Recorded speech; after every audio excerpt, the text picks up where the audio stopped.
All right, so welcome back, guys. We're on video 2 now. So, what are we going to talk about today? We're going to talk about number 1, emotional stability, because it is so very important for us to have emotional stability when we are in the market. That is so important. The reason that we lose a trade or walk away from a trade or get in too early, get in too late, don't set the stop loss right, don't set the take profit right. It all comes back down to emotional, because we are being driven by that emotion. We're emotional beings. So why would they not make something that they could capitalize off of the emotional instability of all of mankind? And the second thing that we're going to talk about today is following your own rules and analysis, because it is so important that you learn to trust yourself when you are first starting out in trading. And even if you've been in trading for years, like myself and Ryan have, when we do an analysis and then we go against that analysis and it goes wrong, you'll beat yourself up about it. I've been there, Ryan's been there, you've been there, we've all been there. But when you do an analysis and then you follow through with that analysis, no matter what it means, no matter what the outcome is going to be, no matter if you think it's going to do it or not, no matter if you have doubt in your head or not, none of those things matter. You do your analysis, you have that in your head, and then you wait for it to happen. And by the time that it happens, you have forgotten your analysis and you take a different trade than what you originally analyzed, or you take it in a different direction than you originally analyzed because you forgot your analysis. There's all sorts of scenarios. But flip that around now. Flip that around to, you took an analysis, you knew what direction it was going, you knew what actions you needed to take for the trade to follow your rules to be what you think it was going to be.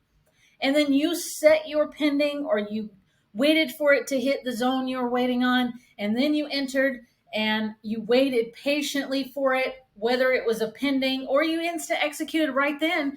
Like me, I like to take a trade right then in case it doesn't do what I think it's going to do, so I can capture it. And if it does do what I think it's going to do, I still am managing my risk properly. But anyways, if you do all of that, you marry that decision no matter what the outcome is, and you wait for it to play out. And I'm telling you from experience, the best thing you can do as a trader is forget that the market exists after you enter the trade. Why do I say that? Because if you do not forget that it exists and you are constantly staring at your phone and watching candlesticks move, you're going to second guess yourself. You're going to start feeling those emotions. You might have some panic arise inside of you that's completely unnecessary, and you don't need to have it. When you marry your decision, you go, I'm in this. This is like you giving your word to the market and following through with your word. That's what I mean by marrying your decision.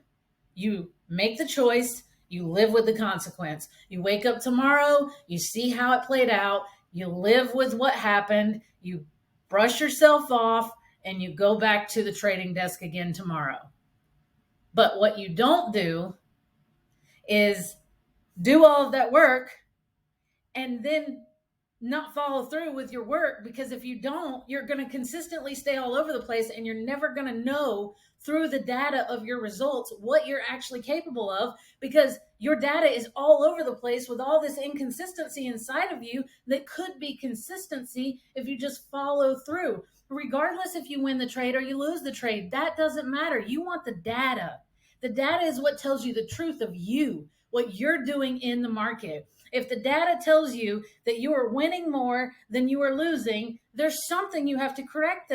No, the opposite. If you're losing more than you're winning, that tells you, okay, I have something I'm not doing right in my strategy.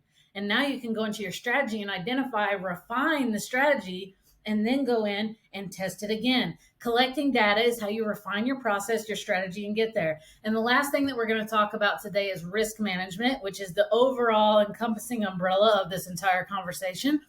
And that is, I just basically want to go over what risk management looks like. And I put my own trades on the screen today so you can see it for yourself, on how I collect that data for myself and how I know that I'm always going to come out on top, even if I take a loss.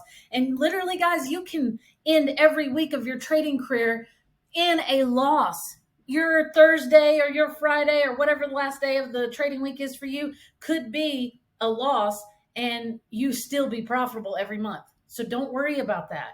Get the I don't want to lose mentality, I don't want to not be right mentality off the table. Those things are fucking destructive and they're going to destroy you. All right, I'll see you guys in the next video.